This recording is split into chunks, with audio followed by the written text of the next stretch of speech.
자, 그런데 이와 같이 우리가 인류의 기여도도 상당히 높으며 또한 우리 국민 건강에 기여한 바도 크고 또 영양학적으로 볼 때 상당히 우수한 그러한 우유가 최근에 들어서 상당히 그 언론에서 좋지 못하게 방송이 되고 있는 사실을 많이 목격하게 됩니다. 물론 좋은 점도 있고 나쁜 점도 있다는 것은 모든 식품에 다 존재할 수밖에 없습니다. 그런데 우유가 최근에 들어서 나쁜 면들만 강조시켜서 우유를 폄하해서 언론과 또 다양한 그러한 매체를 통해서 소비자들에게 무분별하게 전달된다는 측면에서 이러한 그 잘못된 언론의 보도 또 잘못된 여러 가지 전파되고 있는 지식들 이런 것들이 어떤 것들이 있는가라는 것을 살펴보고 또 이런 것들을 어떻게 대응할 것인가라는 것들을 좀 살펴보는 시간을 갖도록 하겠습니다. 우유가 이제 이렇게 좋은 식품에도 불구하고 부정적으로 비춰지던 그 역사적 배경을 좀 몇 가지 살펴보도록 하겠습니다. 언제부터인지 모르겠지만 가장 그래도 많은 영향력을 끼쳤던 그러한 사건은 바로 여러분 잘 아시는 비틀즈의 멤버인 폴 맥카트니가 2001년도에 이런 주장을 하고 나왔습니다. 우유는 젖소를 착취하는 것이다.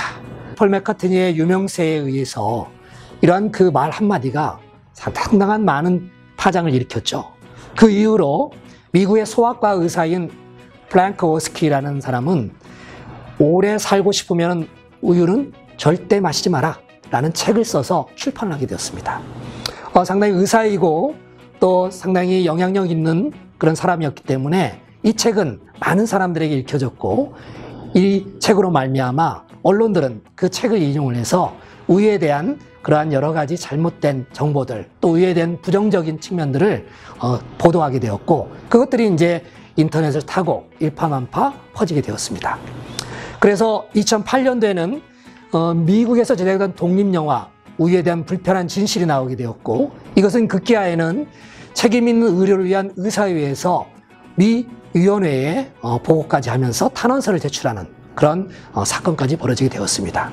우리나라의 경우에도 인터넷판에서 오래 살고 싶으면 우유를 절대로 마시지 마라 라고 하는 그러한 인터넷 보도들이 나오기 시작했고 이러한 보도들이 계속해서 확장적으로 데이터를 양산해내면서 2014년도에는 공영방송인 EBS, 교육방송이죠.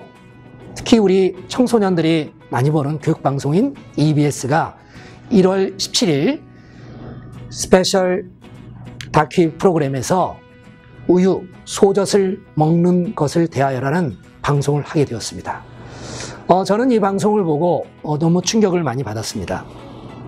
청소년들이 보는, 학생들이 보는 교육방송에서 그 실질적으로 잘 검증되지 않은 자료를 토대로 해서 우유에 대한 잘못된 지식들을 여과 없이 방송했다는 사실 측면에서 상당히 충격을 받았고 정말 저는 이 방송이 사실인가라는 것을 좀 밝히고 싶어가지고 거기서 인용되고 있는 논문, 거기서 사용되고 있는 기자 인터뷰 내용들을 면밀히 분석을 하게 되었습니다.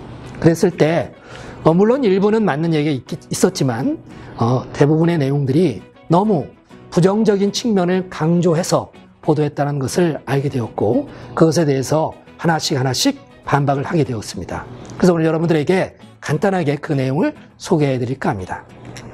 이 EBS 방송 이후에 다양한 여러 매체, 인터넷에서 아주 앞다투어서 우유에 대한 폄하 기사들이 등장을 해왔고 이러한 기사들은 결국 소비자들이 우유는 건강식품이다라는 사실들에 대한 긍정적인 측면을 부정적인 측면으로 바꾸는데 아주 기여를 많이 했고 최근에 들어서는 이러한 방송들이 사실상 소비자의 그러한 또 특히 어린아이를 양육하는 그런 부모님들에게 깊이 생각을 지배하게 되었고 우유의 소비에 큰 영향을 미치고 있다는 사실을 보았을 때 그 심각성을 다시 한번 인지하지 않을 수 없습니다. EBS의 하나뿐인 지구에 방송되어 있는 제목인 소젖을 먹는 것에 대하여 라는 방송 내용을 좀 살펴보면 다음과 같은 내용이 되겠습니다. 첫 번째 이슈는 우유는 완전식품이 아니다. 왜 완전식품이라고 얘기하느냐? 모유가 완전식품이지 왜 우유가 완전식품이냐? 모유하고 성분이 다르다라는 이유를 두고 완성식품이라 말하는 것은 잘못되었다라는 사실과요. 두 번째는 우유 속에 IGF-1이라는 Insulin Like Growth Factor라는 성장인자가 들어있는데 그 IGF-1이라는 성장인자가 암을 발생하는 문제를 일으킨다라는 사실을 이제 방송에서 내보냈습니다. 또 세 번째로는 우유 섭취는 골다공증을 유발시킨다. 이건 뭐 완전히 기존에 있는 이론과는 전혀 반하는 이론이 되겠죠. 또 한 가지는 이것으로 말미암아 우유가 말라리아를 일으킨다 라는 방송, 이런 것들이 이제 결국 방송을 통해서 나오게 되었고, 이러한 내용들은 기존에 우유가 건강에 좋다라는 그러한 여러 가지 상식적인 수준을 크게 벗어났기 때문에 우리 방송을 청취하는 그런 소비자들이나 또는 학생들에게는 큰 영향을 끼칠 수밖에 없었다, 이렇게 볼 수가 있겠습니다.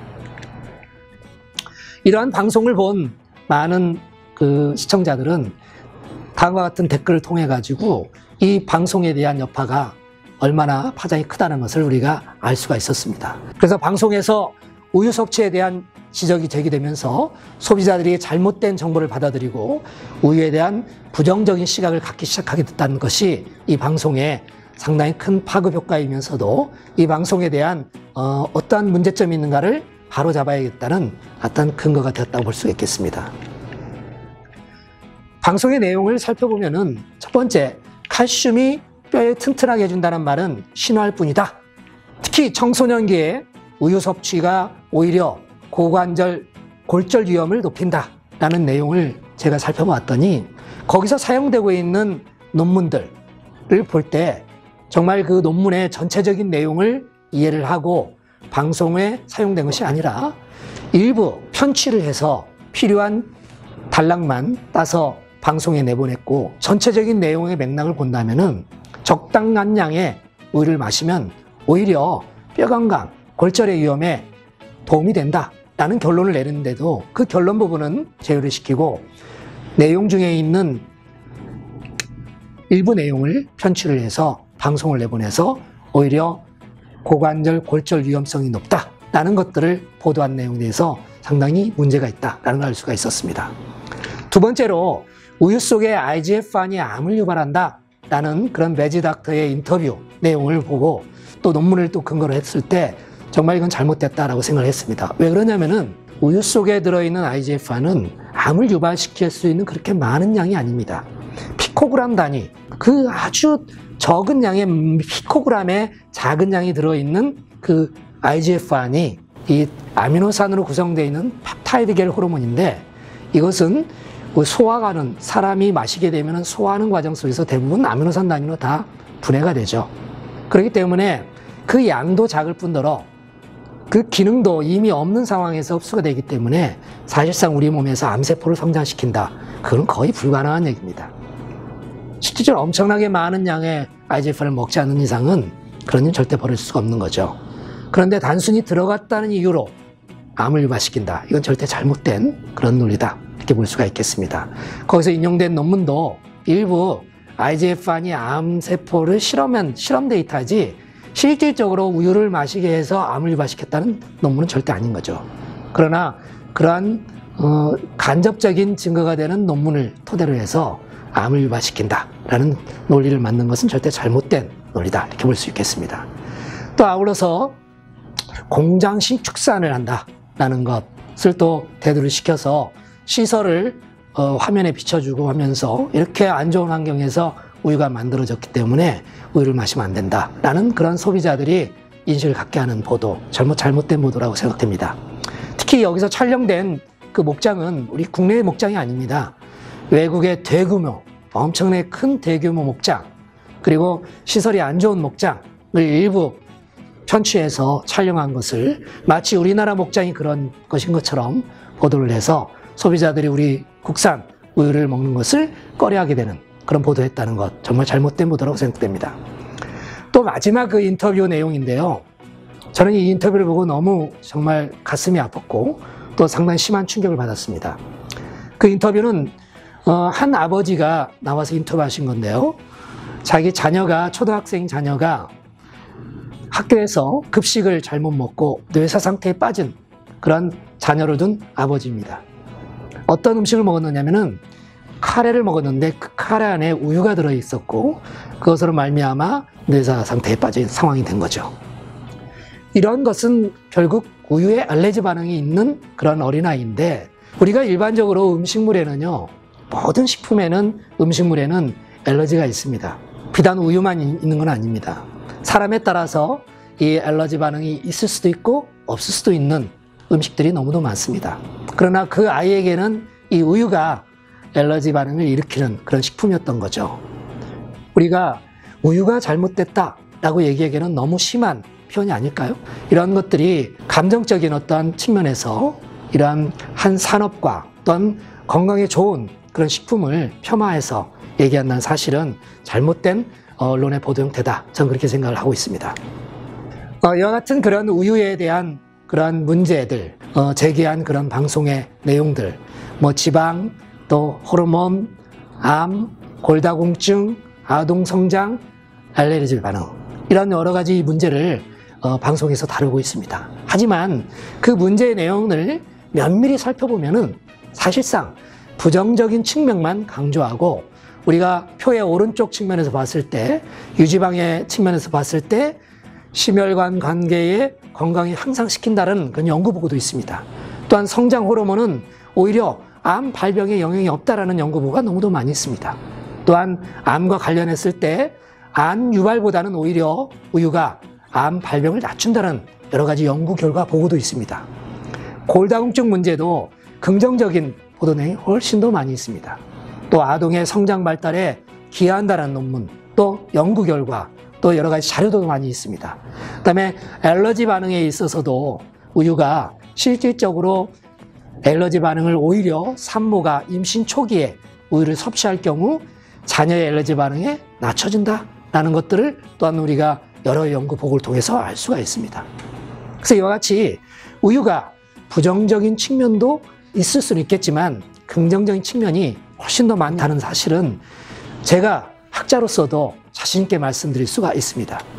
제가 그래서 직접 논문을 찾아보았어요. 여러분들 NCBI라는 해외 유명 논문들을 찾는 그런 서치 프로그램이 있습니다. 여기에 제가 우유가 건강에 좋은 여러 가지 측면이죠. 건강에 좋은 것, 그 다음에 당뇨병에 좋은 것, 그 다음에 암에 좋은 것, 그 다음에 여러 가지 그런 질병에 좋은 여러 가지 그런 키워드를 넣어서 조사를 해보니까 무려 4,440개, 이게 이제 2014년도 기준이에요. 4,440개의 그러한 건강에 좋고 우리 몸에 좋은 그런 유익한 그런 논문들이 이렇게 많이 존재를 합니다. 그렇다면 이 많은 논문들은 다 거짓말이냐? 그렇지 않죠? 그래서 우리가 우유를 바라보는 시각을 부정적인 측면만 강조를 해서 우유를 폄하하고 정말 좋은 면도 많음에도 불구하고 우유를 마치 독으로 표현하는 사실, 이런 정말 잘못된 그런 언론 보도다. 저는 그렇게 생각을 하고 있습니다. 이와 같이 그 우유의 여러 가지 부정적인 측면들을 제가 면밀히 분석을 해보니까 대부분 너무 많이 먹었을 경우, 또 많이 섭취했을 경우 생길 수 있는 가능성 있는 문제들이라는 사실을 알게 되었습니다. 여러분들 제가 슬라이드에 한번 보여드리는데, 다음 이 물질이 어떤 물질이라고 생각되시나요? 이 물질도 역시 많이 또한 잘못 섭취했을 때 생길 수 있는 그러한 문제가 있는 그런 물질입니다. 뭐 내용을 보시면은 허용량 이상으로 섭취할 경우 두통, 경련, 혼란, 의식불명, 아주 심한 경우에는 사망까지 이를 수 있는 그런 물질입니다. 또한 다량 호흡기로 노출이 될 경우에 폐손상을 일으키고요. 무의식 중에 극미량이라도 흡입할 경우 인체에 치명적이면서 또 몸에 닿는 경우 저항이 적어서 감전 우려가 있고 이로 인해서 1년에 사망자가 1000여 명 이상이 있다. 이런 물질입니다. 이게 어떤 물질일까요? 답은요, 물입니다. 물을요, 잘못 섭취하고 너무 많이 섭취할 경우에 저와 같은 문제, 죽음에까지 이를 수 있는 물질이 물입니다. 자, 그런데 여러분들, 그렇다고 해서 물을 마시지 말자, 얘기하면은 여러분들 아마 다들 비웃을 겁니다.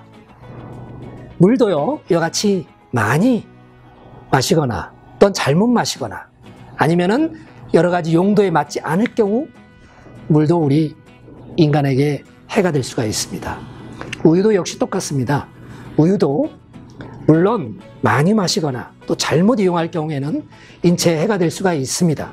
하지만 우유는 우리가 인류에게도 여태까지 기여했듯이 앞으로도 우리 인간의 건강과 인류의 행복과 인류의 생존을 위해 아주 중요한 식품으로 자리매김할 수 있다. 저는 자신 있게 말씀드릴 수가 있겠습니다. 그래서 우리가 우유를 생산하고 가공하고 또는 우유를 우리가 홍보할 때 항상 건강적인 측면을 생각하고 또 품질이 좀 더 좋은 것, 그 다음에 환경을 깨끗한 상황에서 키워서 생산하고 또는 동물의 복지를 생산하는 그런 소비자들이 부정적인 측면을 개선시킬 수 있는 노력도 함께 병행할 때 우유가 인류와 함께 지속적으로 인류의 건강을 위해서 기여해 줄 것이다. 저는 그렇게 생각을 하고 있습니다. 이와 같은 노력은 우리가 우유를 생산하고 우유와 관련되는 많은 단체들이 앞으로 노력해야 될 부분이다. 저는 그렇게 생각을 하고 있습니다. 결론적으로 여러분에게 말씀드리고 싶은 것은 지금 현재 우리나라에서 먹고 있는 우유의 양은요, 선진국에 비해서 아주 낮은 수준입니다. 아직도 우리는 우유를 더 먹어야 될, 권장량 수준은 더 높아야 될 그런 상황에 있다는 사실을 알아두시고요. 두 번째로 우유 속에 들어있는 그런 풍부한 영양소군들은 절대 건강에 나쁜 영양소는 아니고 우리 식단에 우유가 들어갈 때 국민 건강에 기여할 수 있는 좋은 식품이라는 사실을 명심해 주셨으면 좋겠습니다. 이와 같은 측면에서 이 안티 우유 운동에 있어서 우리가 바른 정보를 잘 전달함으로써 국민들이 잘못된 정보를 아무 여과 없이 받아들이지 않도록 하는 운동들이 우리 관계자들 노력도 필요하다고 생각됩니다. 이러한 측면에서 더욱더 우유와 관련된 다양한 분야에 우리들이 함께 노력할 사실들은 이제는 소비자의 트렌드, 소비자의 목소리를 잘 귀 기울이고 신뢰받을 수 있는 그러한 우유를 생산할 수 있는 그러한 여러 가지 노력들이 우리가 필요하다는 사실을 여러분들이 꼭 명심해 주셨으면 좋겠습니다. 그래서 우유에 대한 부정적인 인식들을 소비자들에게 바로 전달을 해서 그러한 바로 고쳐서 우유의 소비를 늘리고 또 우리 청소년들에게 우유를 많이 마시게 하여 우리 국민 건강에 기여할 수 있는 식품으로 자리매김할 수 있도록 다 같이 노력할 것을 당부드리면서 오늘 강의를 마치도록 하겠습니다. 감사합니다.